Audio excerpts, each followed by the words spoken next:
Hey everybody, this is Vice President Ken Korn down here at the Veterans History Museum of the Carolinas. And today we've got a very special video for you today because we are paying tribute to one of our board members, Mike DiRocco, who just recently passed away.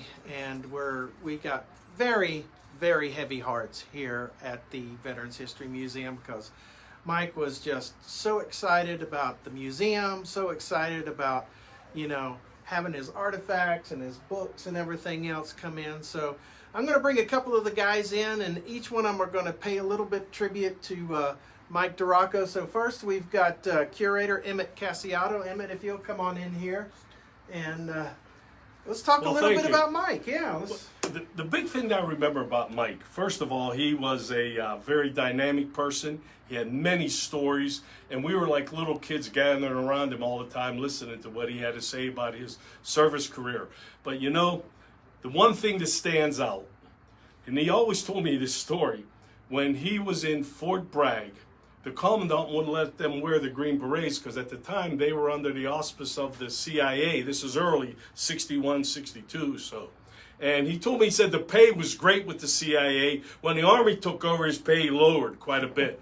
But anyway, he never forget his team of 12 of the Special Forces guys were all in a line, and President Kennedy was sitting right in front of him, and they all had their green berets in their back pocket, and they had these caps on. Well, each fella in the group would talk in a different language, their job that they performed in the team. And then they translated it to President Kennedy. Well, it went all the way down the line. Naturally, Mike DiRocco, being Mike DiRocco, he spoke in Italian and told them what his job description was, and all the way down the line. After they were done, President Kennedy got up and told those guys, "Don't you ever take those green berets off." So they flipped off their caps, grabbed their green berets, stuck them on, and that's it for the story of putting their green berets on. And in front of the president. In front of the president of the United States, John F. Kennedy. And that's one of the stories I truly remember. Mike will surely be missed. He was larger than life, believe me when I tell you. So thank you guys very much. I want to thank all the people that really gave Mike a great life, believe me. So thank you guys. And our next guest will be Larry Garofalo. Come on up, Larry. And Emmett touched a little bit on how Mike DiRocco was so important because of his career. He had an amazing career of being a part of that first Special Forces group that they started to develop before the Vietnam War. Now, Larry, you're a Navy veteran. Oh, you're right. Yeah. But we all have a camaraderie down here. So tell me about Mike. Okay, well, Mike actually served in the Navy. He also served in the Marine Corps. He was on one of the ships I was on. And we shared many experiences that were somewhat commonplace. That is known to both of us as having been on the same kind of a vessel. But I first got to know Mike in early 2000 when my wife and I arrived and settled in. And we attended their restaurant in Brevard. Chianti's, yes. And enjoyed it immensely. So I went up to Mike and I introduced myself, and that began the start of a friendship that had lasted for many years and goes on today and will continue, especially dependent on all the pleasant memories that he shared with us. Mike, we'll see you eventually. We're going to join you. Until then, Godspeed. Thank you, Larry. And that brings up another point, that Mike was very involved in the community. Like I said, he owned a restaurant, Chianti's, here. And then, he was a part of the VFW. He was a part of the American Legion. That's how I met him, was over at the American Legion. He's been on TV several times. He's been on WLOS TV a couple of times and everything. Mike was just larger than life. and he was full Italian. You heard Emmett talk about how he spoke Italian, how Larry, he had an Italian restaurant. Well, he also did Italian night here at Jordan Street Cafe, where he actually got up and sang. I mean, you know, it was just, I mean, he's not just a veteran, he is just an all-around, just great guy, and he's just going to be missed by the whole community. Now I'm going to bring in Curtis. Come on in here, Curtis. Curtis is our research guy here, and he knows all about this SF stuff and everything like that. Curtis, tell us about Mike. I don't know what to say about him. He was one of the finest individuals I've ever known. I never saw him without a smile. I enjoyed talking to him, and we stoned some of the same mud in Vietnam, but him a couple years before I got there. We talk about weapons. We talk about how he didn't speak English till he was 7 years old. Wow. He spoke Italian. He was raised that way. And I can't express him, but how do you say this about somebody that you love as a brother?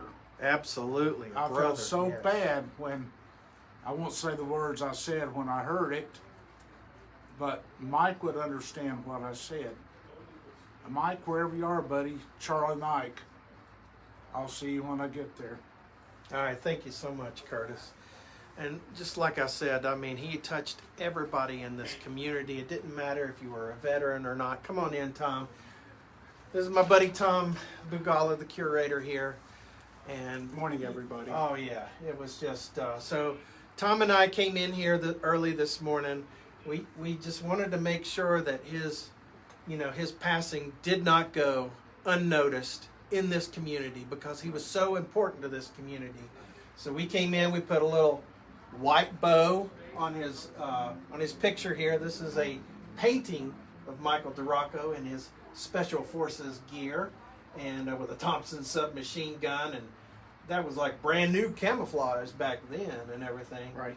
And the reason why we went with a white ribbon, because he did spend so much time in Vietnam with the Montagnards, and the white ribbon in Vietnamese is the sign of mourning instead of the black ribbon that we use here in America. So the white ribbon is for all of his time that he spent in Vietnam. So Tom, you came in and got some roses and put it in this special, mug. So I brought in the book that Mike had written, and I went out and I found an extra copy. He let me read his. I want it back. That's just the way Mike was. It was that good, huh? Don't touch it. Don't Yeah. crease it. I want it back. So anyway, I found my own copy, and Mike was gracious enough to sign that for me. So I put it in a nice little frame. I also found an additional print, and Mike and Maggie both signed that for me, which I'm eternally grateful. And I actually contacted the artist, and Wow. he did not know the individual's name that he painted. I don't know where he came up with the picture of Mike and everything, but it was kind of funny when somebody brought this in, and they said, our Mike says, that's me. I don't know how it got here. Yeah, because all it says here is U.S. Army Special Forces, Republic of Vietnam. Right. So, wow, that is just amazing. So ever since I met Mike, I became interested in learning more about the Special Forces and how they came about and everything. Yes, so, yeah. Emmett already relayed the story about John F. Kennedy showing up at the Special Forces Center in Fort Bragg, and Emmett's recollection was correct. And anyway, so I'm always on the lookout for different things. I found an amazing beer mug with the Special Forces logo on it and everything on top, and this was a really special piece to me. that's definitely I put it on display. appropriate. Yeah. Right, I have Mike's photo or picture on the wall down in my basement. That's my little man cave. You've been there, Ken. Oh yeah. So, Mike, we're gonna miss you, man. Absolutely. If you can find this book on Amazon, I think that's where you found it, right? Or you found it on eBay. Yeah. No, I mean, what's in this book? exploits of his early tours in Vietnam. So Mike got to Vietnam in '62. Wow, 62, And he ladies stayed- and gentlemen. That's early. He Yeah. stayed 2 years, and this is, again, I'm going off of my memory, recollections. He started a Montagnard fire base, Oh, yeah. This is and so when we talk about Montagnards, these were the indigenous folks living in in the highlands, North Vietnam. Yes. No, South Vietnam. Oh, they. Oh, okay. I'm sorry. Yeah. And they were. That's on why a- I need a curator They here. were on a Cambodian border and a Fact checker. Laotian border. Okay. and Yeah. They were fierce fighters, and they fought alongside Mike. And Fierce fighters with handmade bows and arrows. That's like we correct. had, yeah. And they used them to everything that we had given them as far as weapons and everything. They used them to great effect. Their families lived with them, and Yeah, he lived with them and yeah, he you know, lived ate with their them. food He and ate stuff like everything, that. and Yeah. that's part of the special forces. And that's thing. what is in this book. I'm gonna Right. show you the cover of this book in case you want to try to look it up on Amazon or eBay. The title of the book is "Fire Your Final FPLs," and if you want, you can look up your FPL, or I'll Yeah, well, tell us Ken what an it is. FPL. Tell us what an FPL Sure. is. Final protected lines, or Oh, okay. and basically that is your last fallback point if you're being attacked and you're being Wow. overwhelmed. Everybody has one last position to man, and it's do or die at that point. Wow, that's and a lot of the Montagnards were killed, and some of the other special forces guys that were with Mike too. Absolutely. It's got the CIA symbol on there, so Right. there's probably some secret government stuff, I'm thinking, inside this book. I definitely got to read it now. That's Yeah. for sure. That's for sure. But I had Mike to tell me all these stories while we were here, so I didn't need to read the book. But I mean, that's the way Mike was. Is he made you feel. I mean, because I'm a civilian. I went over to Iraq as a photographer, embedded, and and I joined the American Legion as a son of the American Legion because my grandfather was in World War II. And Mike always made me feel like I was one of them. He Yeah, always, right. I would always say, Mr. DiRocco, he would say things to me like, wow, tell me about your story or tell me what you did. And I'm like, well, Mr. DiRocco, it's nothing like, sneaking around CIA carrying Thompson submachine guns. And he goes, no, you were there. You volunteered and you went over there and you were there. You were And telling the story of the soldiers of what they were doing, yeah.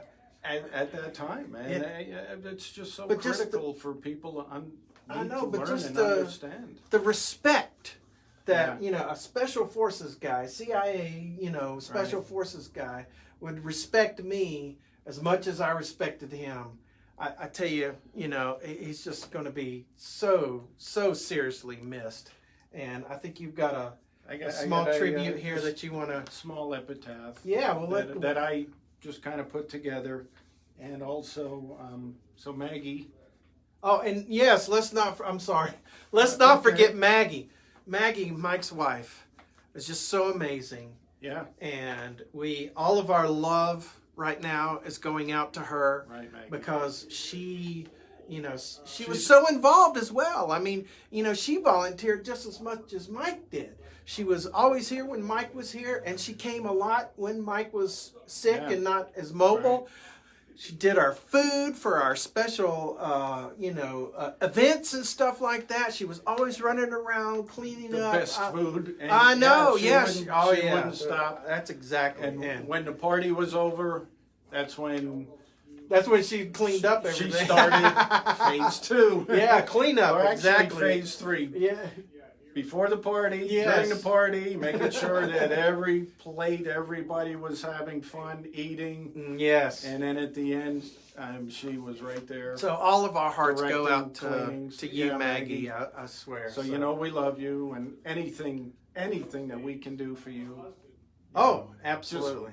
We're here for you. We're Reach out to us. Absolutely. I know a lot of people here have been calling you and condolences and everything. So, yeah. one quick story that I remember from Mike. It was he was wounded. He went back to Vietnam in 1969, and he was wounded pretty bad. They evacuated him. He ended up back on Fort Bragg, and one of his commanders said, "Mike, your wounds are so bad, and you're having, difficulty recuperating." And at this point, he had 18 years in, and his commander kind of talked him into medically retiring. And I remember one of Mike's sessions inside the museum where everybody just sits around. It's like a campfire. Holding court, Mike was holding court. And he said, it was the hardest decision I ever had to make in my life. And right after that, he looks over at Maggie and says, "That was the best decision I ever made in my life." Oh, wow. Pointing to Maggie and saying, "Oh, man. You're my life partner." Yeah, absolutely. Absolutely. Pretty cool. All right, well, we're gonna wrap up here. Before I get too choked up. Yeah, I know. Before we all start boo-hooing. So we wrote this this morning, and it says, "Sergeant First Class Mike DiRocco made his final jump on Tuesday, June 14th, 2022. So, crap, I hate this. May your chute always be full. May your risers always be taut. May your harness remain secure, and may your landings all be soft. May God's eternal blessings be with you both, Mike and Maggie. We love you." Oh, yes. We loved you, Mike, And so much. Marine Corps, again, It didn't matter. till Valhalla. Till And Valhalla, we'll yes. see you again, Mike. God bless you. Absolutely. So we'll have this tribute up for at least a week or so. And you guys really do need to come down. If you haven't been down here and you haven't heard about Mike DiRocco, every single docent in the museum here has a story about Michael DiRocco. So if anybody, we're here and folks want to come in and pay tribute, we'd love to have everybody here. So because Mike loved this museum. Yeah. He loved his veterans, and he did. And he was just the most down-to-earth, humble person you ever wanted to meet. He never rested on his accolades, always doing something for somebody. And All right, so yeah. Mike, it's nice knowing you, sir. Mike.